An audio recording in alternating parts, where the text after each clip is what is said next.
नमस्कार दोस्तों, स्वागत है आपका हमारे YouTube चैनल दिव्य दर्शन में।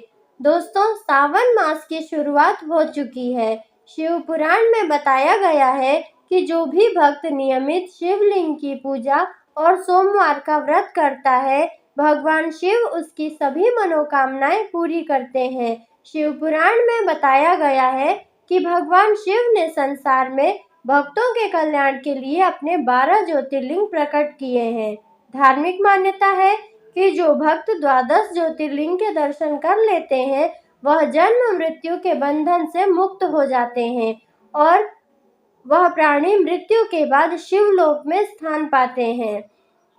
शिव पुराण के अनुसार जो व्यक्ति सुबह शाम 12 ज्योतिर्लिंगों का नाम लेता है, उसके 7 जन्मों का पाप नष्ट हो जाता है। वह जन्म मृत्यु के बंधन से मुक्त होकर अंत में मोक्ष प्राप्त करता है। आइए जानते हैं भारत के अलग अलग राज्यों में स्थित द्वादश ज्योतिर्लिंगों के दर्शन करने से शिव भक्त को क्या क्या लाभ मिलता है। सबसे पहले हम बात करते हैं सोमनाथ ज्योतिर्लिंग की। सोमनाथ ज्योतिर्लिंग गुजरात में विराजमान है। सोमनाथ मंदिर के बारे में ऐसी मान्यता है कि चंद्रदेव ने इस मंदिर का निर्माण सोने से करवाया था, रवि ने चांदी से, इसके बाद श्री कृष्ण ने काठ से इस मंदिर का निर्माण करवाया। इसका उल्लेख ऋग्वेद में मिलता है। इस ज्योतिर्लिंग को भारत ही नहीं बल्कि पृथ्वी का पहला ज्योतिर्लिंग माना जाता है। भगवान सोमनाथ की साधना आराधना करने से भक्तों के जन्म जन्मांतर के सारे पाप नष्ट हो जाते हैं। इसके साथ ही व्यक्ति की जन्म कुंडली में मौजूद चंद्रमा के अशुभ प्रभाव से राहत मिलती है और उसे जीवन के सभी सुख प्राप्त होते हैं। अब हम बात करते हैं श्री मल्लिकार्जुन ज्योतिर्लिंग की। यह ज्योतिर्लिंग आंध्र प्रदेश के कृष्णा जिले में स्थित है। श्रीशैल पर्वत पर स्थित इस मंदिर के पास कृष्णा नदी बहती है। इसे दक्षिण का कैलाश भी कहते हैं। माता पार्वती का नाम मल्लिका है और भगवान शिव को अर्जुन कहा जाता है। मल्लिकार्जुन ज्योतिर्लिंग देवी का शक्तिपीठ भी है। इस ज्योतिर्लिंग के दर्शन मात्र से सभी कष्ट और पाप नष्ट हो जाते हैं। श्री मल्लिकार्जुन ज्योतिर्लिंग की पूजा करने से अश्वमेध यज्ञ के समान पुण्य फल की प्राप्ति होती है। अब हम बात करते हैं महाकालेश्वर ज्योतिर्लिंग के बारे में। महाकालेश्वर ज्योतिर्लिंग मध्य प्रदेश के उज्जैन जिले में विराजमान है। यह मंदिर शिप्रा नदी के तट पर स्थित है। यह एकमात्र शिवलिंग है जो दक्षिण मुखी है। यहाँ हर रोज सुबह होने वाली भस्म आरती पूरे विश्व में प्रसिद्ध है। महाकालेश्वर ज्योतिर्लिंग के दर्शन मात्र से ही धन धान्य, निरोगी शरीर, लंबी आयु, संतान आदि सब कुछ अपने आप ही प्राप्त हो जाता है। धार्मिक मान्यता है कि महाकालेश्वर ज्योतिर्लिंग के दर्शन करने वाले प्राणी की अकाल मृत्यु नहीं होती है। अब हम बात करते हैं ओमकारेश्वर ज्योतिर्लिंग के बारे में। ओमकारेश्वर स्थान मध्य प्रदेश के मालवा क्षेत्र में नर्मदा नदी के बीच एक द्वीप पर है। ओमकारेश्वर लिंग को स्वयंभू समझा जाता है। यह जो ज्योतिर्लिंग है वह ओमकार अर्थात ओम का आकार लिए हुए है। इस वजह से इस ज्योतिर्लिंग को ओमकारेश्वर कहा जाता है। ओमकारेश्वर में स्थापित लिंग एक प्राकृतिक शिवलिंग है। इसे किसी मनुष्य द्वारा तराशा या गढ़ा नहीं गया है। ओमकारेश्वर ज्योतिर्लिंग के दर्शन मात्र से व्यक्ति के सारे पाप दूर हो जाते हैं और मनोकामना पूर्ण हो जाती है। अब हम बात करते हैं केदारनाथ ज्योतिर्लिंग के बारे में। केदारनाथ मंदिर भारत के उत्तराखंड राज्य के रुद्रप्रयाग जिले में स्थित है।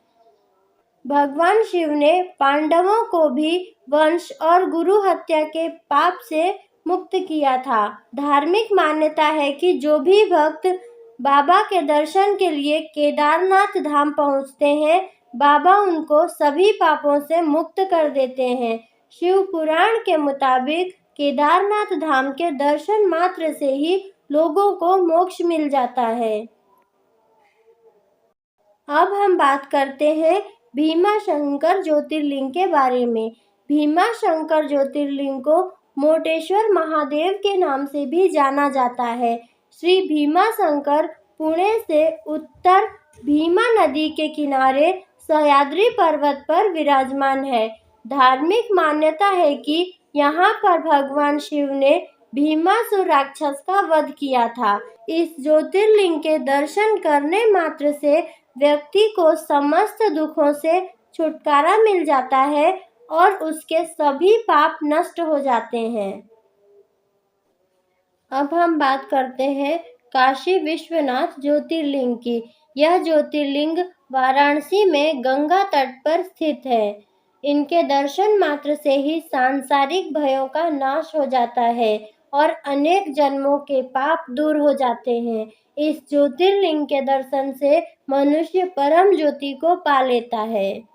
आइए अब हम बात करते हैं त्रयंबकेश्वर ज्योतिर्लिंग के बारे में। त्रयंबकेश्वर ज्योतिर्लिंग महाराष्ट्र के नासिक जिले में पंचवटी से 18 मील की दूरी पर है।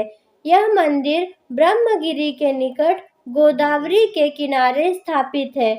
जो कोई व्यक्ति त्रयंबकेश्वर मंदिर में दर्शन करता है उसे मृत्यु के बाद मोक्ष प्राप्त होता है। धार्मिक मान्यता है कि गौतम ऋषि और गोदावरी नदी के आग्रह पर यहाँ त्रयंबकेश्वर ज्योतिर्लिंग के रूप में भगवान शिव निवास करते हैं।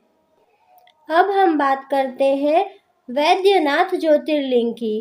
वैद्यनाथ मंदिर झारखंड के देवघर नामक स्थान में है। शिव का एक नाम वैद्यनाथ भी है। इस कारण लोग इसे वैद्यनाथ धाम भी कहते हैं। यह एक सिद्ध पीठ है। यहाँ सावन में कांवड़ियों की भीड़ उमड़ती है। वैद्यनाथ में ज्योतिर्लिंग स्थित होने के कारण इस जगह को हम देवघर के नाम से भी जानते हैं। ऐसी मान्यता है कि वैद्यनाथ ज्योतिर्लिंग के दर्शन और पूजन से रोगों से मुक्ति मिलती है। अब हम बात करते हैं नागेश्वर ज्योतिर्लिंग की। श्री नागेश्वर ज्योतिर्लिंग गुजरात के बड़ौदा क्षेत्र में गोमती द्वारिका के करीब स्थित है। नागेश्वर का अर्थ होता है नागों का ईश्वर। नागेश्वर ज्योतिर्लिंग की महानता के बारे में बताया गया है कि इस शिवलिंग की पूजा अर्चना करने से भक्तों की सभी मनोकामनाएं पूरी होती हैं। नागेश्वर ज्योतिर्लिंग को दारुका वन क्षेत्र में ही वर्णित किया गया है। इस ज्योतिर्लिंग के दर्शन जो भक्त करेगा वह सभी पापों से मुक्त होकर समस्त सुखों को भोगता हुआ अंततः परम पद को प्राप्त होगा। अब हम बात करते हैं रामेश्वर ज्योतिर्लिंग की। श्री रामेश्वर तीर्थ तमिलनाडु के रामनाड जिले में है। यहाँ लंका विजय के पश्चात भगवान श्री राम ने अपने आराध्य देव शंकर की पूजा की थी। ज्योतिर्लिंग को श्री रामेश्वर या श्री रामलिंगेश्वर के नाम से भी जाना जाता है। शिव पुराण में रामेश्वरम में दर्शन मात्र से ब्रह्म हत्या जैसे पाप दूर हो जाते हैं। जो व्यक्ति यहाँ स्थित भगवान शिव के ज्योतिर्लिंग पर पूरी श्रद्धा से गंगा जल चढ़ाता है उसे मोक्ष की प्राप्ति होती है। अब हम बात करते हैं घृष्णेश्वर ज्योतिर्लिंग के बारे में। श्री घृष्णेश्वर ज्योतिर्लिंग महाराष्ट्र के दौलताबाद स्टेशन से 12 मील दूर बेरुल गांव के पास है। भगवान शिव के 12 ज्योतिर्लिंग में यह अंतिम ज्योतिर्लिंग है। यहीं पर एकनाथ गुरु और श्री जनार्दन महाराज की समाधि भी है।